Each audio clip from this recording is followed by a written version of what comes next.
Inner Voice, a heartfelt chat with Dr. Foojan. Break free from the forces holding you back. Get the life you deserve. Eliminate stress, reduce anxiety, decrease depression, and start living your full potential. Thousands have used Dr. Foojan Zeine's awareness integration theory, an evidence-based behavioral health breakthrough with incredible life-changing results. Getting rid of past trauma, having fulfilling relationships, increasing earnings, and living their best life. Now, the Foojan app is available to everyone. The app is Dr. Foojan Zeine's awareness integration theory in the palm of your hand. Download the Foojan app today. Do you wish to wake up one day and hit the Life Reset button? Life Reset, the awareness integration path to create the life you want by Dr. Foojan Zeine, helps you navigate crucial life areas, heal the past traumas, and cultivate fulfilling relationships and careers. Life Reset is your guide to a profound journey to reshape your life. Grab your copy on Amazon or Audible now and embark on a path to a more joyous and fulfilled life. Well, welcome to the Inner Voice, a heartfelt chat podcast. I'm your host, Dr. Foojan Zeine, a psychotherapist and author, and the creator of the Awareness Integration Theory. I am thrilled to have you join us today for what I promise to be an insightful discussion. It's a discussion about a topic that everybody asks about, so I'm positive you'll enjoy it. In this episode, I chat with Faust Ruggiero. He is a psychologist who has been in private practice for over 35 years. Before entering private practice, he worked in clinics with deaf children, prisons, nursing homes, substance abuse centers, inpatient facilities, and is a consultant for major national and international corporations. He's a published research author and a professional clinical trainer. In the summer of 2016, he began developing the Fix Yourself Empowerment series of books based on the Process Life program to help readers address difficult situations in their lives. The series currently includes the Fix Yourself Handbook, the Fix Your Anxiety Handbook, and the Fix Your Depression Handbook. Today, we're going to talk about the fourth edition to this series, which is Fix Your Anger Handbook.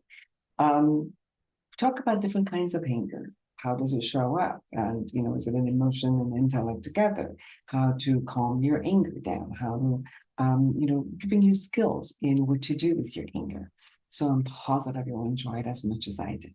Now, be sure to subscribe to this podcast, my YouTube channel, my podcast channel, and connect with me through my website, foojanzeine.com, or any of my social media platforms. Go to Foojan.com and get your app, Foojan app, which goes through the awareness integration theory and 31 areas of your life. You'll have skills there. You'll have meditation. You have, how to go through a journal, a guided journal. So be sure to do that. It's 7 days free. You can check it out and see if it works for you. So far, we've had amazing improvement where people say they've had up to 60% improvement in different areas of life, even just once going through it. So be sure to go. You can get it from Apple or Google, and or go to Foojan.com and really read about it, and then go and upload it. All right. Share your thoughts with me. I love to hear from you. Seriously, I love to know what are the topics that you want to talk about. What are some of the issues that we could talk about and bring the experts, or that if I'm not an expert, then I bring the experts so they can share it with you. Now, without further ado, here's Faust Ruggiero, and let's talk about your anger. Intentional Parenting, a practical guide to awareness integration theory, written by Dr. Jafari, Dr. Foojan Zeine, and Dr. Manoukian, three experts in human development, is your step-by-step guide to raising a healthy child prepared for a culturally integrated world. You're supported in parenting infants to adolescents using the latest evidence-based scientific research on parenting. Order your copy on Amazon now. Eliminate stress, reduce anxiety, and decrease depression. Dr. Foojan Zeine's awareness integration theory has helped thousands like you get incredible life-changing results. The Foojan app gives you her evidence-based treatment in the palm of your hand. Download today.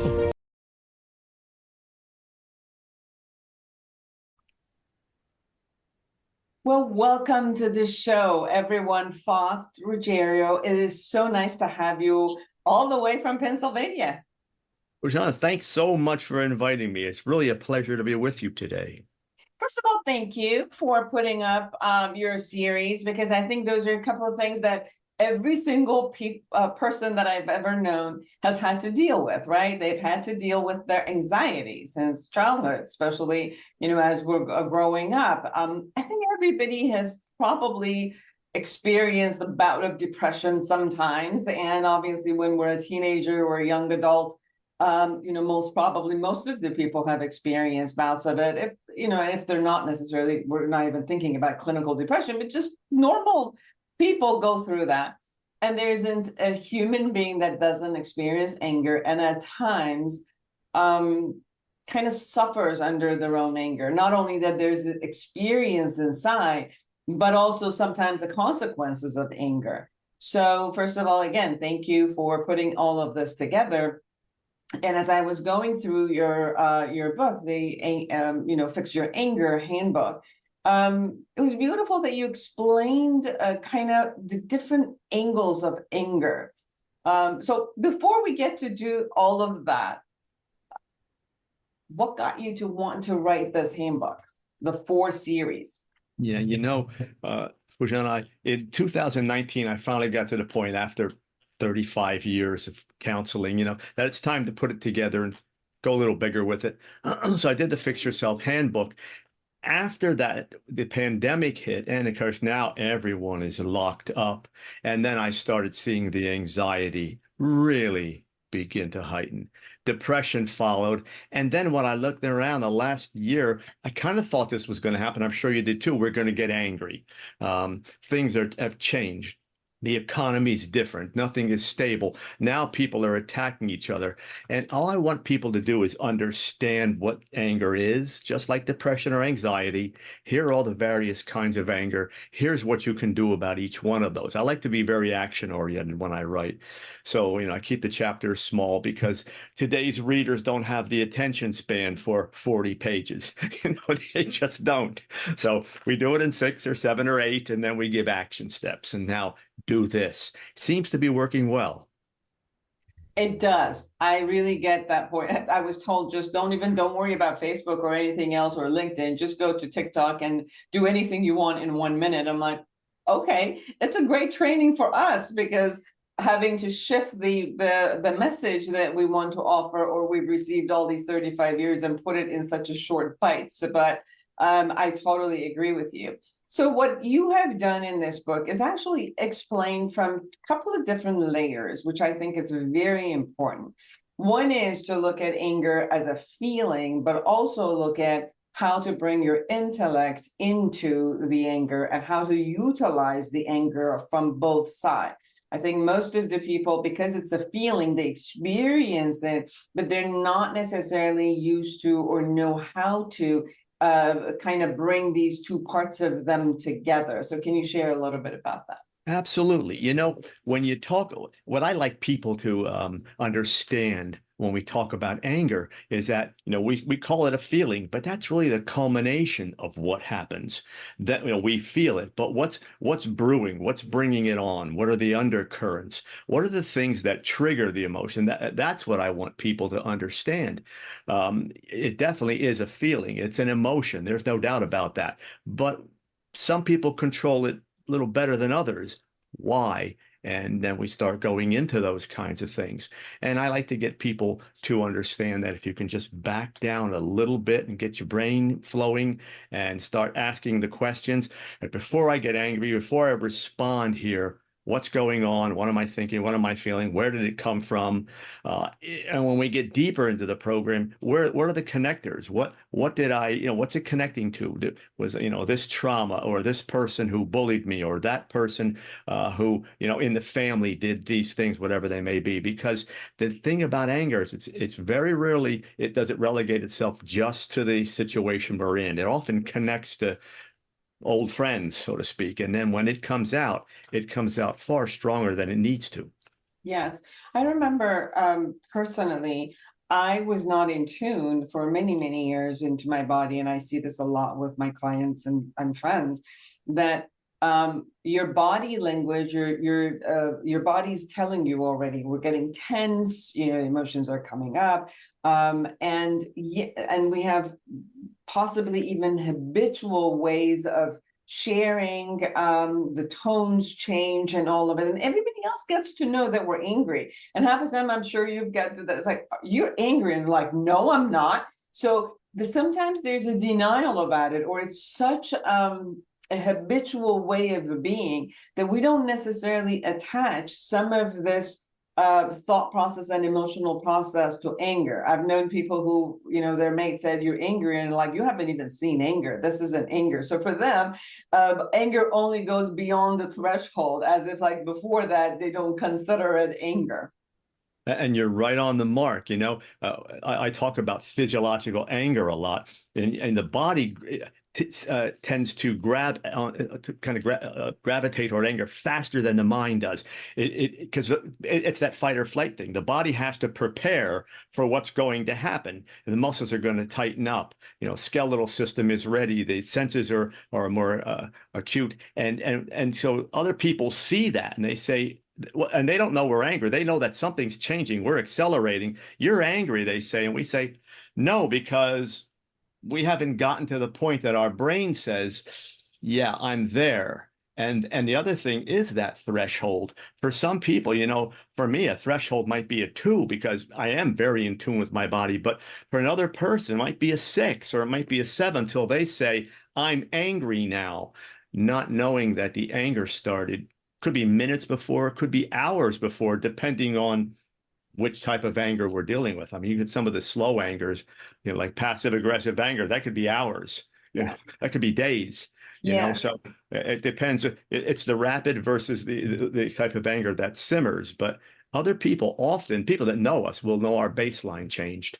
And all of a sudden, I often find out about the passive aggressive anger with the response of the other person. Like, it's like such a low chronic one sometimes that, if you're not strategizing it yourself, and it's so subconscious to yourself in the passive aggressiveness, that it's almost like shows up as normal to you, and then you see the impact on the other human being, which is in front of you, which they're like, they just felt a stab, and that's when they usually have a reaction, and we could be in the space of a victim, like, what did I do? So you could see a lot of times people are not aware of their sarcasm or their microaggressions, or a lot of those people are usually more aware of their macroaggression, the way it shows up, or they're strategizing. Like you talk about verbal anger, which is purposeful, it's like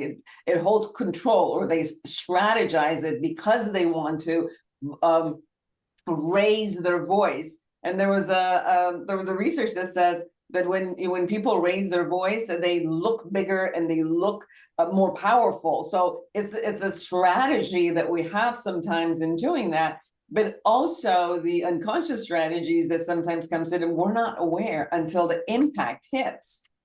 It's interesting you said that. When the anger hits, the body inflames. It gets everything inside. So, but the brain then interprets it as bigger, and then it communicates that.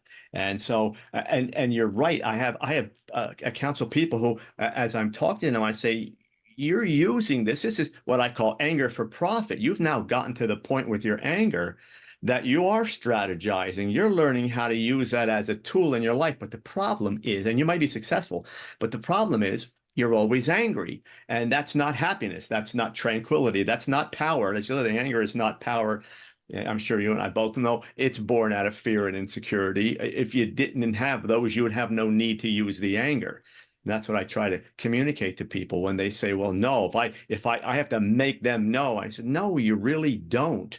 You can back down, because the response is when someone's screaming or angry, the other person's backing off, and all they're saying is, let me get out of here. I don't want to hear what you're saying. I just want out of this situation. So you're not getting your point across, which means you get angry over and over and over again until the person checks out altogether. Most of the time, I think anger is saying, I want to communicate with you. I don't know how. I've got all these other things that are coming out at the same time. I'm getting angry, I'm getting frustrated, I'm accelerating, so I deliver it in a horrible fashion. But all I really want to do is say, I need this, or can you help me with this, or at least let me express this feeling, and people don't know how. I remember I lived in Malibu, which was just this gorgeous place with ocean view. And my office was in the San Fernando Valley, where I had to go through these kind of like gorgeous mountains in order to get to my office every day. And then I would notice, Faust, that I would be sitting there going at it, and even my hands would go like this, like I would fight with the world somehow in my head. Like even, I would bring somebody in my head that I wasn't, the communication was not complete, and I would bring that person into my world, and then I would fight with them. And at one point, I actually noticed my hands going. I'm like, who are you fighting? They're not even here. And then suddenly it was like, look, I am not really alive. I'm not even living in this world. I am living into this concept of anger that is there. But I noticed that it was giving me a lot of power. And I work with a lot of clients where the anger just gives them power. So it becomes this umbrella under it, which you've shared in your book, that you could put frustration under it, you could put anxiety under it, everything goes under it. But because some of those emotions are not feeling powerful, we feel vulnerable with them. I had gotten used to, like, my protection was the anger, where I would have to feel my anger in order to protect myself. But then it happened exactly the same way when you shared, where I would live in that world of anger continuously, because that's the only thing I knew as far as a powerful emotion. Can you share a bit about that? Absolutely. And we've all been there, but very few of us like to admit that. It's that talking to yourself thing, and in the books, I call it ghost screaming. There's nobody here with us, and we are now in a full-blown conversation with the person. We're screaming at them. We're yelling in our minds. You're right. The hands go. If you're at home, you might be walking around and doing the whole thing, just like you were. And what the mind is trying to do, as I see it, is it's trying to settle this thing. And again, you're using anger, so it keeps repeating itself. But the mind tries to settle it, so it's having the conversation as if it wants to settle the argument, which goes back to what I said. We're just trying to settle it, get it out of the way. We don't do that, and we do this with ourselves to somehow feel better, but for me, when that would happen, I always felt that much worse. You could feel the physical things. The heart starts to go faster. For some people, they'll get a headache, and then you're just not happy. It could ruin segments of your day because you're doing that, when what you really need to do is simply say to the person, do you mind if I talk to you? If it's a dangerous situation, okay, I understand. But other than that, you go and say, I've got something on my mind. And when they do that, they come back and say, I don't know why I just didn't bring this out, because it wasn't as horrible as I thought it was going to be. We all do this. And that's a big takeaway from the books and from what you and I do. We all do it. There's nothing wrong with the fact that we do it. We just have to get better at doing it. That's all. There is this concept, which I'm sure you've heard many people share and say in our offices, I can't control this. Shows up. There's nothing I can do. I really don't want to react that way. When you share in one of the chapters, like a reactive anger, and they're like, well, if you just don't piss me off, obviously this isn't going to happen. So it's on you, because I can't control this. This is natural to me. So you stop poking at me, you stop triggering me, so that I can be okay. And although sometimes anger is a powerful experience, but a lot of people don't feel that they're in power of it, in control of it, actually. We hear that all the time when we counsel people. I can't control it. I see red. I go from 0 to 60, and all those things. And you're right. The next thing they do is they say, if you just wouldn't, I get like this. And I say, okay, look at what you just said. You know you get like that. They press your buttons. You know there's a button there. Let's go find out what that button is connected to. That's when the light goes on. I said, you do have control. There's a switch, there's a button, whatever you want to call it. We have to go see what happens. And as I go back and work with them, they'll say that something happens the same way all the time, regardless of what situation they were in. Something happens. I say, okay, let's stop right there.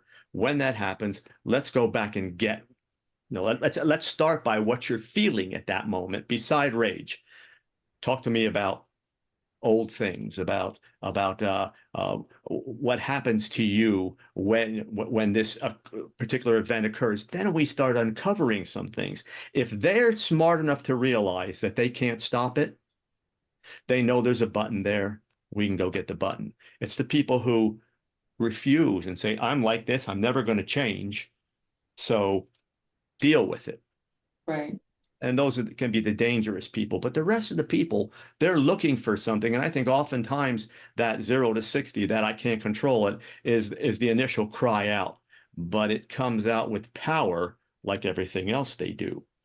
Yeah. I always treat my angry people as scared people. Yes, and sad. As we were talking, I also remembered, for example, for me, and I share a lot personally, because I think that we all share similar experiences. So I remember my parents were so angry and I watched them fight so much that at some point I had made a decision that I don't like anger, so I wasn't gonna express it that way.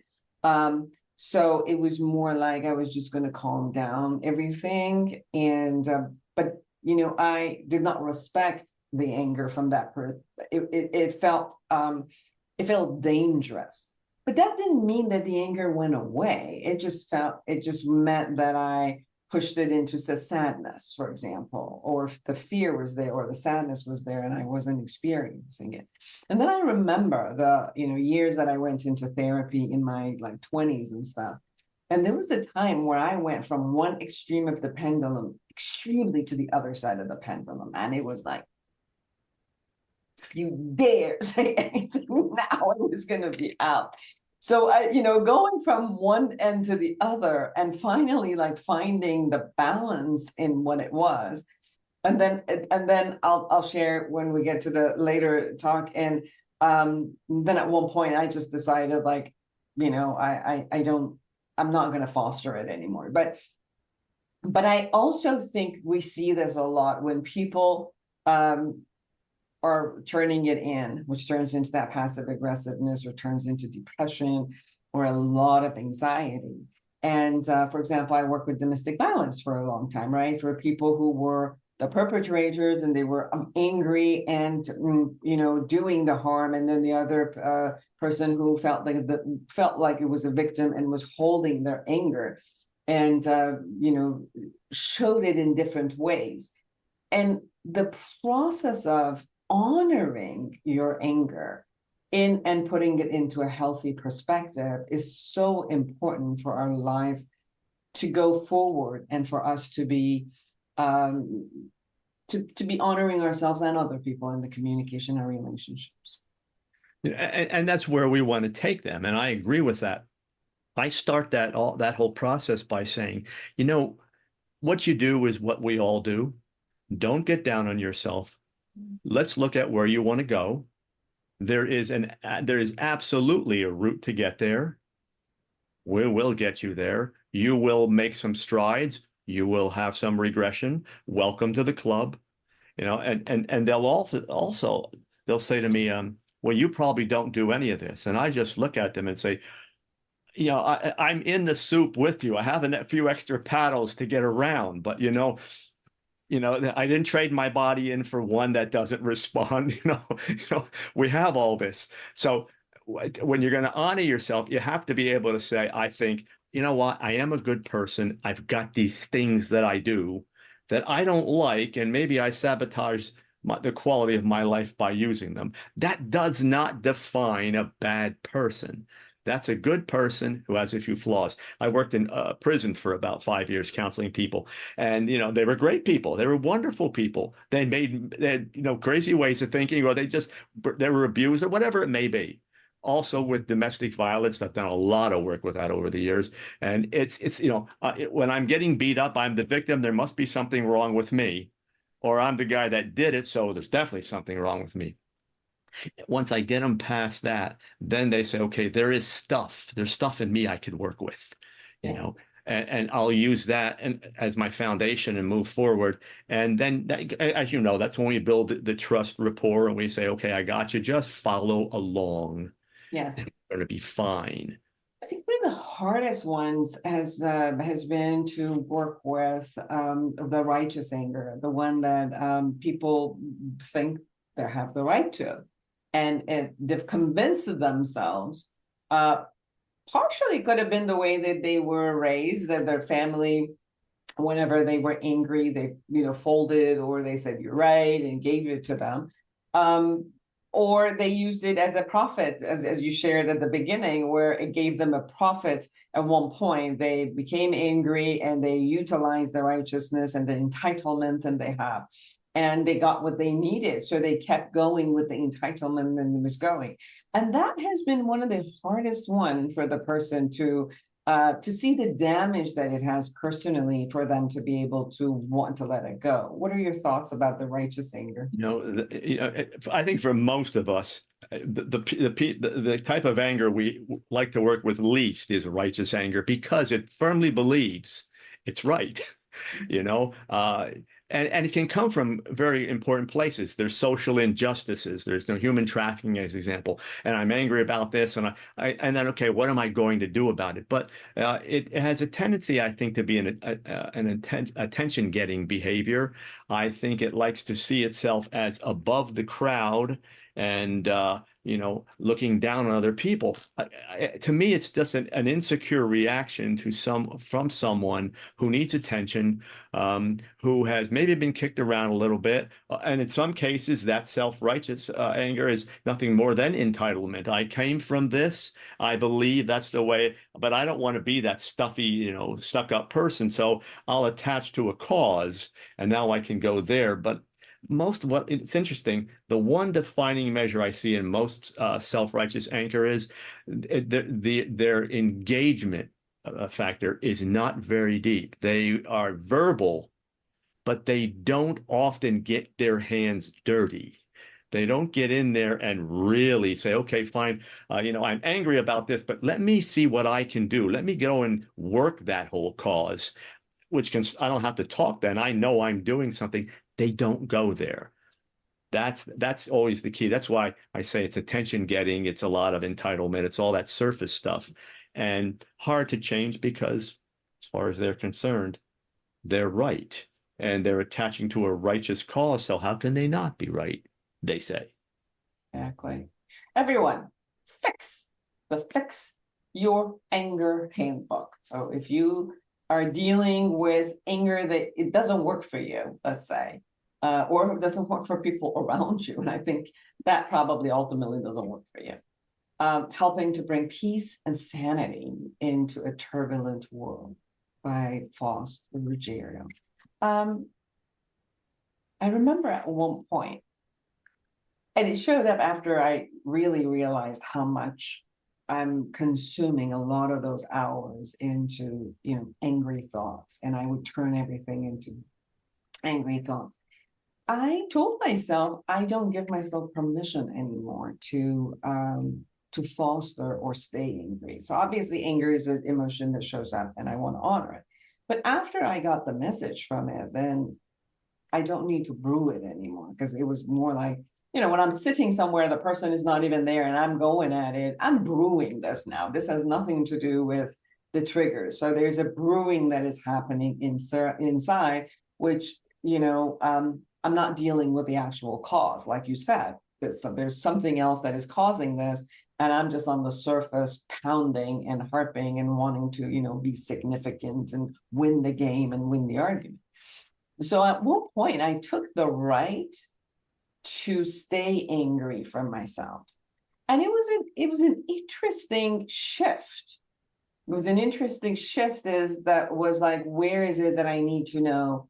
And although there's a part of me that was like, no, but, and then I had to come back and shift it into saying like, and I think part of it is what you said, which is you shifted into your intellect, which is I honor you as an emotion, but I need to know what your message is, and then deal with whatever that message is, instead of just brewing this kind of emotion, which is not good for my body anyway.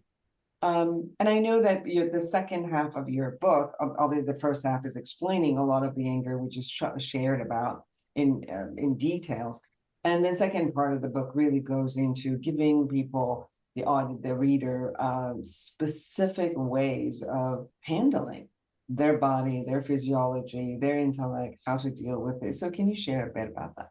Sure. It's interesting when you said permission. I remember 30 years ago, 40 years ago, working with people who with weight issues, and I say, stop giving yourself permission to do that, to buy this, to eat that. And then it clicked. That can generalize to so many things we need to do. I'm the same as you. I said to myself one day, I don't give myself permission to do this anymore. And I stopped. And then it's what I call the purging process. Let's get the negative stuff that I'm doing out of the way so I have room to bring the positive in. And that addresses the question you just asked. What do we do? Well, I look at anger, first of all, physically. We've got to take care of our bodies. That's, when someone comes in and says, geez, I'm angry and I can't stop it, the first thing I'll say is, let's talk about your diet. What are you putting in your body? How much caffeine is going in there? The cigarettes, they'll say, well, yeah, but now I have a marijuana card. And I said, no, that just takes you down. And then you go into withdrawal, then you go do it again. And it's a back and forth process. It's going to make your body feel unstable. That feeds into anger because it doesn't give you the tranquility you need. And we go through all that. We talk about sleep and exercise. We talk about emotions. That's what the next thing you've got to do is take care of your emotions. Anger is an emotion, however, and we want to give it its say. We want to honor it, but it has to occur in the proper succession. Intellect first. Then you will emote on facts, not on that quick reaction, because anger is fast. It happens, we see it, we feel it, we deliver. If we can back that down a little bit, and give our brain enough time to give it the energy actually first, because people are, when I ask people, where do your emotions reside? They start talking about the heart. I said, it's all in your head. You need all of it. The brain, the emotions are all processed there. Where are you giving the energy first? Now, when they make that distinction, it's not the Hallmark stuff, all that crap. It is in your head. They say, okay, it's not about giving more or less, just about giving it first. If you do that, what you've done is you've already said, first of all, you hit the pause button. You're not angry. At that moment, what am I feeling? What am I thinking? Where's it coming from? What did they do? How do I want to deal with this? Not too many people answer that question by saying, I want to go hit them and do. They sit back and they start thinking about me. What am I feeling? What do I want to do about it? How can I feel better? When you do all that, you're really positioning yourself to deal with this. If you're a person of faith and you deal with the spiritual part of things, wonderful. The other thing I tell people is if you're waiting for the anger to hit and then you're going to use all these tools I'm giving you, you already lost. You've got to use them every day of your life. You're going to, take care of your body. Do breathing exercises so you learn how to calm down, because when that happens, when the anger hits, you may go, let me decelerate. If you want to do yoga, or you want to do meditation, you want to pray, whatever it is, put these things in your life every day of your life, all the time. I'll do breathing exercises, 30, 40 times a day. It takes 2 minutes. But what it does is it fills the body with the oxygen that we need, and it decompresses. It slows everything down. So I tell them, and the people that do this come back and say, I can't believe these stupid little things are working. I said, it's changing your life every day, not just when you get angry. Well, if you don't change the rest of it, when you get angry, you're going to go back to the rest of it, which is angry.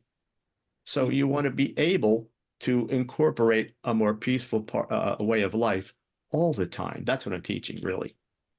It's wonderful because it's true. I'm sure people who are with us have heard the word hangry, which when they're hungry, they get angry, they get frustrated. Their body is not, in a calm state. When they haven't slept, they're angry. When they're stressed, they're angry. So you're absolutely right that when they do a lifestyle check and see what is it that I do all day and how I do it, and does it add to this part of me that is frustrated, and the frustration shows up, and if it's too much stress, then it shows up as anger all over the place. So the concept of looking at a bigger picture versus just one emotion is very important, as you say, in order to calm it down and calm your whole life down from that perspective. I want to switch it a little bit. And it's, how do you handle other people's anger? Like, you could control yourself, you could do all of that. And then, there's people who are angry. There are people who, the same way, they might have a righteous anger, they might have passive aggressive anger, they might have a lot of issues. There might be, have narcissists who are, you didn't give them what they wanted, so they, unleash their anger, which is an entitlement anger at you. How do you handle other people's anger? Because not only that, okay, you could keep calming down, but there's so much more to it, right? Like, the concept of you not getting reactive, to setting how to set boundaries, and how, even when I worked with domestic violence, I was talking about the victim and how, without knowing, they're provoking that concept of anger. So it's also looking at, when I'm in the world with other human beings who this emotion is a regular emotion that shows up, how do I handle that? Can you share a little bit about that? Sure. First, we know the world is dynamic. It'd be great if we could get better and then the whole world got better with us. I haven't figured that part of my practice out yet. But we're working on it. But what I tell people is, you're going to leave the house, you go to work, you can go to the store and be standing in line and someone's angry. They're all going to be there. That's the first thing. You have to make that decision. I know when I go out, angry people will be there. So I make a decision before I leave, before I interact with people. What happens if? So that's conscious in my head. An analogy, for example, anytime I go out, I'm driving, road rage is everywhere. People are pulling out in front of you. Hands are going out the window. People are screaming. How am I going to deal with it? I have it in my mind already. If they want to, if I'm going the speed limit and they think they shouldn't, I'll pull over. Go ahead, do what you have to do, because we're not going to engage. I will, if someone says something, I might just say, fine, whatever. I'm going to walk away. My goal is to leave the house and get home feeling good. In the meantime, people are going to challenge that. If I absolutely have to accept the challenge, then I may say, I will communicate quietly. Because you'll notice in angry outbursts, there's volume. So I'm going to be quiet about what I do. I'm going to be slower about what I do. They have a problem with that. Angry people have a problem reacting to that. When you're saying, well, I'm not going to engage you in this. If you want to talk about it later, I'll be glad to. But right now, it's just going to be an argument and we won't solve anything. I stay logical. Now, I'm telling people this, and they're not going to be able to do it right away. I didn't. None of us do. But I say, these are the things you put in your mind and you go try it. If if it breaks down somewhere, that's not a problem. That's where it told you that where at that particular breakdown point, particularly if it happens often, then that's where you need to start doing a little bit more work. So it's an identifier at best. So go and use all the tools we're working on. Get to the point that you aren't angry. Get to the point where every day you're using these tools as much as you can. And in angry episodes, learn how to pause. Learn how to leave the situation if you must. Take your volume down. It's volume, speed, and what you're saying. So the volume is low. You're talking slower, and you're making some sense. What do you want to do now? Or I don't think I can do this with you. We'll talk about it later. Stay calm. And if you start to feel it, it's coming, walk away. You almost always have the option to leave. Domestic violence cases, difficult. Cases of, attacks, yeah, got that. But most of the time, we have decisions we can make in these situations. Most of our anger is something we have a decision about. We just have never used it, so it seems like it's an autopilot kind of a thing. This happens, this goes next, and on I go. We don't think about it. It's conscious thought. Put conscious thought into it. Slow down. And even with domestic violence, I train a lot of people in how to notice as the cycle begins and remove themselves from, beginning of the cycle. Because I had noticed a lot of people, as they watch the cycle start, like the anxiety starts, the frustration starts, the nitpicking starts, that they sometimes, because they know what's going to happen, they actually instigate and provoke it because they figure, I know what happens. Let me just finish this. I know he's going to beat me, and then we'll be fine, or she will beat me, and then we'll be fine. So, but teaching them to do it the other way, which is like remove themselves before this thing shows up, and how to protect themselves out of it. So recognizing that, and as I was hearing you, this word showed up for me, which is, people feel threatened, and continue with the anger and abuse moving forward. So part of what you were sharing to me was also, I'm going to show up as less threatening to you.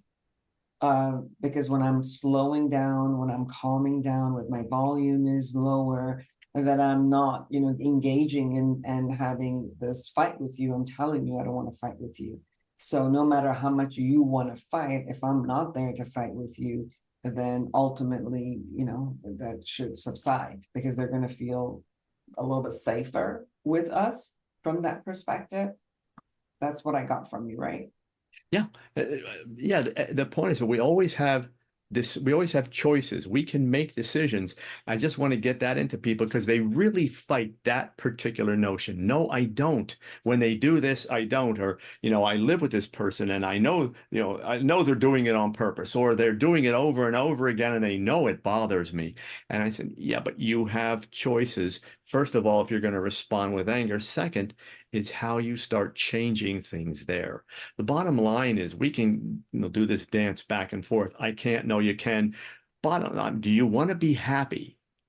There are those of us that are willing to work with this. We know we have this just like everyone. We're willing to say, okay, I want to work with this. I want to get better. I can't control you, but I want to get better. That's all I know. I don't want to have those angry thoughts in my head. And it's the other thing we didn't touch on that's so important is internal language and what you're doing with yourself. Because whatever you convince yourself, whatever you're saying to yourself, that's coming out. That's going to be your behavior. And so if you say, I can't do this, that person does this to me and I can't stop, well, then that's what you'll live. On the other hand, if you say to yourself, I am going to stop this. I'm not having these internal conversations. I'm going to have positive thoughts with me. That's all I know. I'm with me. That change, you'd be surprised that'll change half of it, because we are one half of whatever this is. And we're in our heads all day long. We talk to ourselves. We think with language. So I say, if that's the case and you want to be happy, stop worrying about them. Think with positive stuff. Yes. Changes. Absolutely. All right, everyone. The Fix Your Anger Handbook, helping to bring peace and sanity into a turbulent world. Please get this book. It's awesome. You get a lot of not only understanding, but also exercises and tips in how to do that. Faust, anything we haven't talked about that you really want people to know? I think we've covered a lot. I just want people to understand with anger, as we've been saying, this is something that is fixable. You're not stuck in it for the rest of your life. There are ways to deal with it. If you're having problems, call someone, get help, talk it over. Sometimes you are at a point where you've done as much as you can do at that particular time and you get stuck. That's what we do. We unstick you. We get you to the point that you look at some things a little bit differently. And it's nice to have someone to talk to who is willing to listen, is genuinely interested, and knows some ways out of it. So it's not weakness to get help, it's strength. It's weakness to keep beating your brain up every day with these thoughts. So be willing to get help. And this book, Fix Your Anger Handbook, is part of a series of Fix Yourself. And you could find your book on Fix Your Anxiety, Fix Your Depression. Where can people find you? You can find me on my website, my name, FaustRuggiero.com. The books are on Amazon, all four are there. We'll be publishing one at the end of the year. The Fix Your Addiction Handbook will be coming out at the end of the year. So anything anyone needs is on the website. Feel free to contact me. I do get back to people. Beautiful. And love to have you back when your next book on addiction comes, because I've worked 30 years on addiction. So I love to be able to have a conversation with you about it. Great. Thank you so much for taking the time to be with us. Oh, it has been a pleasure. Thanks for having me on. And for all of you who are out there, create an amazing life for yourself and everyone around you. And until next week, bye-bye.